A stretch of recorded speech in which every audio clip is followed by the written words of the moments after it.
ABC Listen. Podcasts, radio, news, music and more.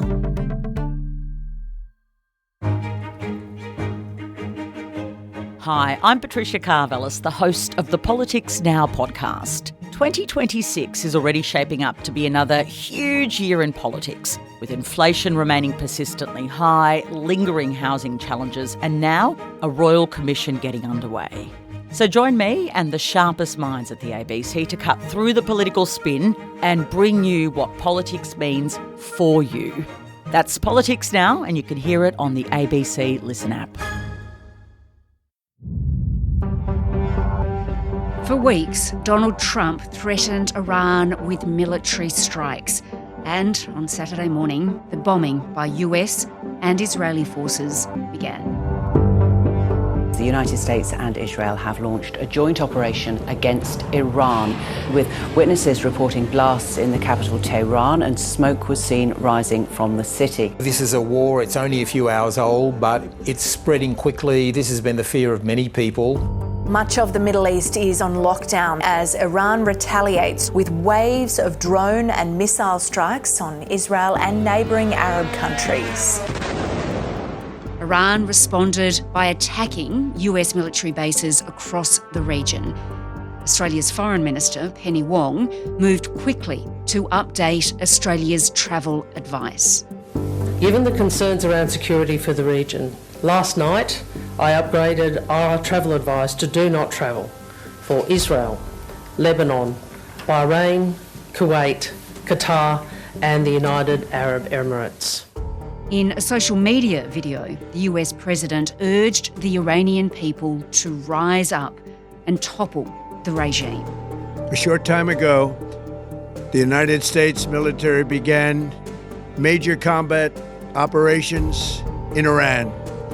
Our objective is to defend the American people by eliminating imminent threats from the Iranian regime, a vicious group of very hard, terrible people. Donald Trump later revealed the Iranian Supreme Leader was dead. Today, Nate Swanson, Iran expert at the Atlantic Council, on what could come next.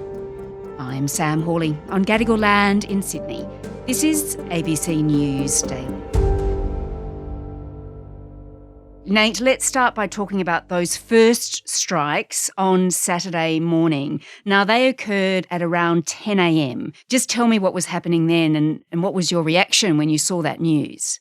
Shock would be the reaction a little bit. What happened was the United States, in an initial round, focused on taking out Iran's ballistic missile capability and their air defense.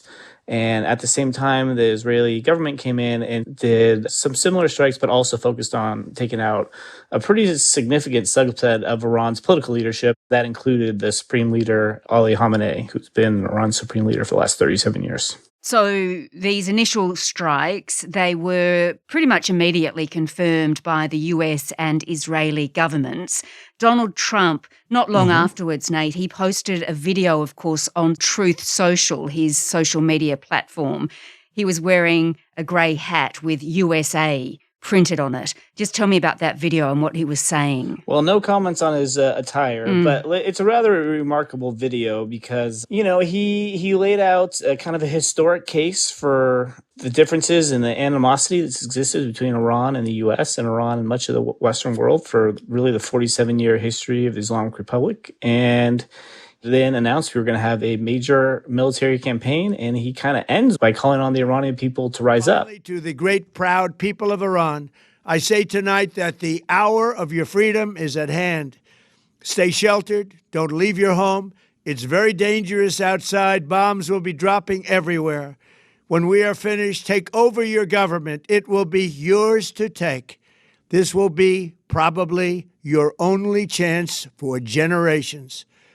I think what is kind of unique in the message is he did not outline the imminent threat that led to this. It's more of a historic threat in a longer term, but that is very unique from a U.S. perspective to not highlight that. And then he also kind of made it clear that this is going to be up ultimately to the Iranian people to actually secure the future of Iran. So I think it is kind of an unprecedented military action. Right. Now, initially, thick smoke was seen billowing out of the centre of Tehran. Now, that is where the Iranian Supreme Leader normally resides. And, of course, later the Israeli leader Benjamin Netanyahu, in a televised address, said there are many signs that the Supreme Leader is no longer alive. This morning, in a powerful surprise attack, we destroyed the compound of the dictator Khamenei in the heart of Tehran. For 3.5 decades, this cruel dictator who terrorised the world with the scorn of his people and who worked tirelessly without a care on the plan to exterminate Israel. This plan is gone, and there are many signs that this dictator is gone too. Now, how significant is that? I mean, it's extremely significant. I mean, he is not the entirety of the system, but he is the decision maker in Iran. All significant decisions go through him, and he has set the course of the country. I've said, for almost nearly 4 decades. So it's a historic moment. It is a end of an era. It is also extremely, risky moment moving forward. But I think there's no denying that this is going to have really big implications. There is a chance that the Iranian people might be able to secure a different future for themselves, but there's also a chance that a lot of bad things could happen as well. And so there's just a lot of unknowns at this point.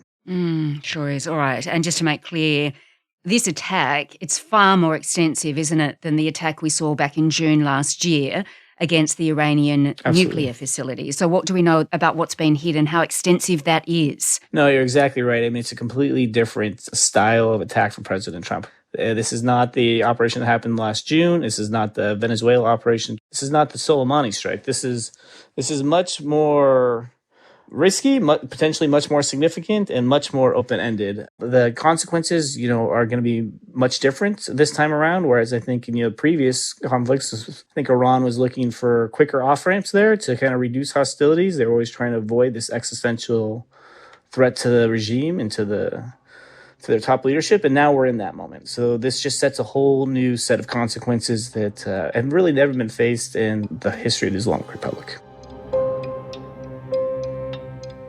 And what do you make of the Iranian response? Because, of course, it immediately began attacking US air bases across the region. What has really been surprising is the attacks on the Gulf. You've seen now a number of high-profile attacks on, the Kuwait airport. You've seen attacks on a hotel. I mean, it could have been just debris, but there's an attack on a hotel in Dubai, a high-rise in Bahrain.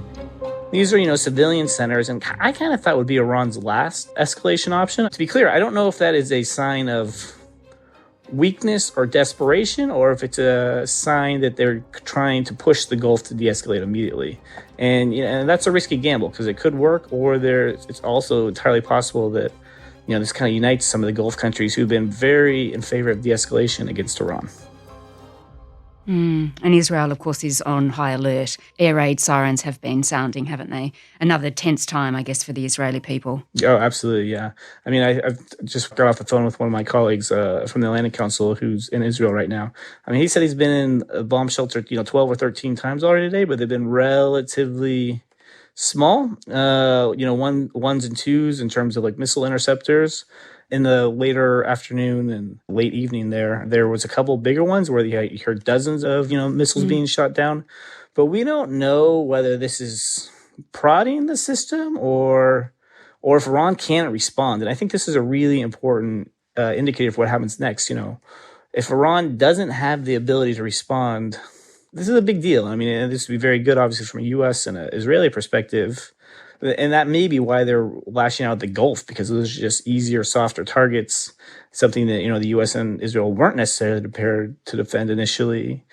And that could be an indication of weaker Iranian capabilities, we think, or it could be Iran is holding bigger strikes in reserve. So there's a lot of uncertainty right now, and we're definitely in a moment of fog of war.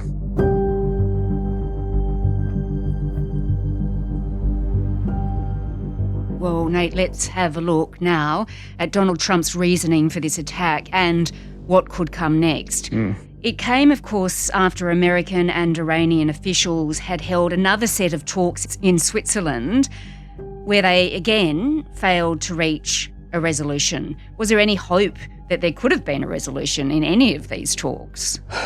I think there was. So I to be fully transparent here, I was in the Trump administration through last summer, and I was a part of the Iran negotiating team up through last summer. And so I do think, a year ago or so, there was probably, prior to the June attacks, there probably was room for a negotiated settlement. It never really came close to happening, but I do think there's a genuine desire on both sides to make it happen.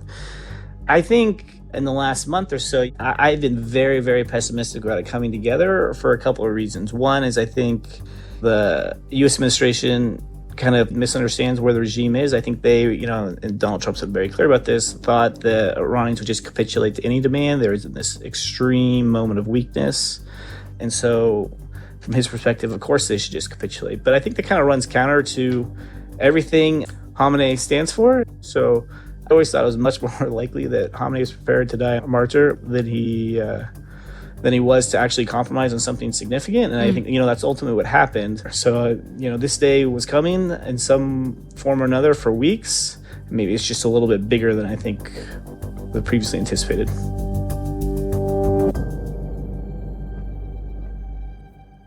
And even before the talks, of course, it was clear Donald Trump was ready to strike because, of course, there was that massive military build-up in the region from the US, the largest since the invasion in Iraq in 2003. Yeah, that's right. And so this was all kind of kicked off with the protests that happened in Iran, in late December, I believe. Very early into January, I think January 2nd, President Trump, had promised support for the protesters and said, we're locked and loaded to respond. He said, if Iran kills any protesters, we'll come out and respond to that. So he set this red line. But then Iran responded with this just massive crackdown where they killed, thousands, maybe tens of thousands of people. And the president, felt compelled to enforce his red line for a variety of reasons, including for a mishmash of objectives, if we're being perfectly honest. But one of them was to just not be seen as being weak. He kind of made it a zero-sum game. And so here we are, on one level, it's very predictable given the history, but just the rapid acceleration in the last 2 months is frankly pretty shocking for someone that's followed this for almost 20 years.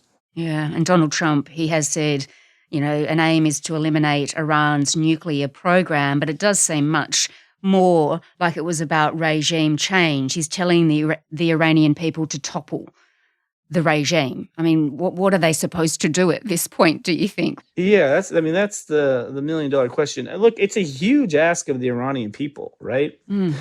But, and to start it off, he's eliminated, some very senior leadership along with the Israelis, and he's eliminated some of their, core defense functions. So it's possible. But look, if we're being honest about this, there is no clear Delcy Rodriguez equivalent in Iran like there was in Venezuela. There's no one to immediately turn to. There is no unified opposition, but there's no clear successor. There's also no indication that even with Khamenei dead, the regime is going to fall. There is no guarantee they just lay down their arms now. It is entirely possible they continue killing Iranians in the street if they rise up. Until the people with guns switch sides, the regime will be able to hold power. And so you're really counting on security defections, something we haven't really seen to date. But tell me, what is Iran's capability here, its military capability? Can it fight back substantially against the might of the United States and Israel? It does have its proxies, right, like the Houthis. Yeah, this is really, really key question because I kind of alluded to this earlier. We don't know if their capabilities have just been limited and relatively minor so far, or if they're holding the capabilities back. Now, I do think to your question about the proxies, yes, they have kept them out of the past conflicts, including the last, the June operation. I see every reason that the proxies will be involved in this. The Houthis, as you mentioned, are probably Hezbollah and Iraqi Shia militias. So I do think that is absolutely on the table and likely. I would expect to see the Houthis targeting maritime ships and maritime security. And really, how effective will they be is a big unknown. Mm-hmm. So it's a very opaque situation, but that is incredibly important indicator to watch.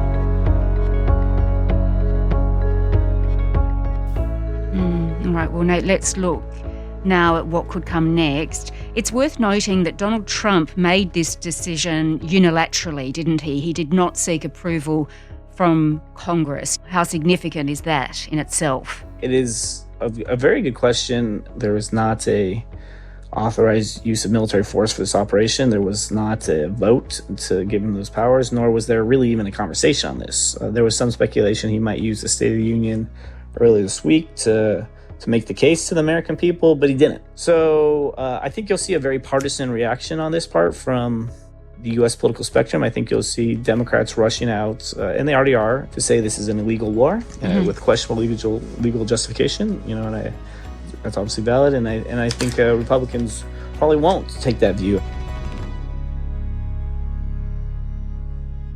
Yeah, the international reaction too has been very varied. You have the UK, France, Germany calling on Iran to resume talks. It is vital that we prevent further escalation and return to a diplomatic process. We want to see peace and security and the protection of civilian life. Whereas here in Australia, interestingly, the Prime Minister, Anthony Albanese, says Australia supports the US action. We support the United States acting to prevent Iran from obtaining a nuclear weapon and to prevent Iran from continuing to threaten international peace and security. We are concerned about regional escalation and urge the protection of civilians. For those on the What do you make of that? Well, I noticed Canada did too. I mean, I would be curious about your reaction more. My guess from an American perspective, and please tell me if I'm getting this wrong, is that Australia and Canada are calculating this is not worth the fight with Donald Trump. The Islamic Republic is repugnant, and so why fight him on this? Why go crossways on this? But tell me, is that wrong? I don't know. We would have to ask the Prime Minister directly, I think. Now, tell me, Nate, as we mentioned, Iran has responded by attacking US bases across the Middle East. I assume US posts across the world would be at threat, and security, I assume, is being boosted, or it is being boosted. How, in your view, could this escalate further? Yeah, that's a good point. I mean, it absolutely could escalate elsewhere, and I think Iran will be trying to do asymmetric threats all over. I mean, my one comment on that, though, is Iran's ability to do effective, impactful operations decrease the further they get away from Iran. So the greatest threats will be in the countries in the region, the Gulf, Iraq, Jordan, Israel, things like that. I think it's much harder for them to do operations further, but you're right. I mean, everyone has to be on guard right now, and especially all U.S. personnel overseas. All right. So Americans have been dragged, I suppose, into another war, which appears to be about regime change. Now, is there a chance that this, like others, could drag on for years? What's your view on that? As for how long it could go, I mean, it really, I think, is going to come down to Iran's actual defensive capabilities. It's just unclear at this point whether they're holding back or they, in fact, don't have major capabilities. So that is a key factor, and we don't know the answer on that. The second one, though, is also there's limits on the defense capabilities as well as the offensive targeting, right? As the U.S. and the Israelis prosecute this campaign, they probably have only 4 or 5 days of offensive targets planned. And so what do you do after that? And what do you do in terms of defense, right? I think part of the reason the 12-day war ended when it did is the Israelis and the U.S. were kind of stretched on their interceptor capability. And so they didn't want that to drag on for forever. At that point, if you go past that, Israeli civilian populations would be increasingly at risk. And so something like that could be the case now, but we don't know. And really the third factor is just, what do the Iranian people do? You have this unprecedented opportunity, but there is massive risk going to the street for all the reasons we've already talked about. So I think it'll be really interesting to see how that dynamic plays out and whether people do go out in mass numbers, and then whether Iran, kills again in mass numbers. And it's just really hard to predict that this early into the conflict.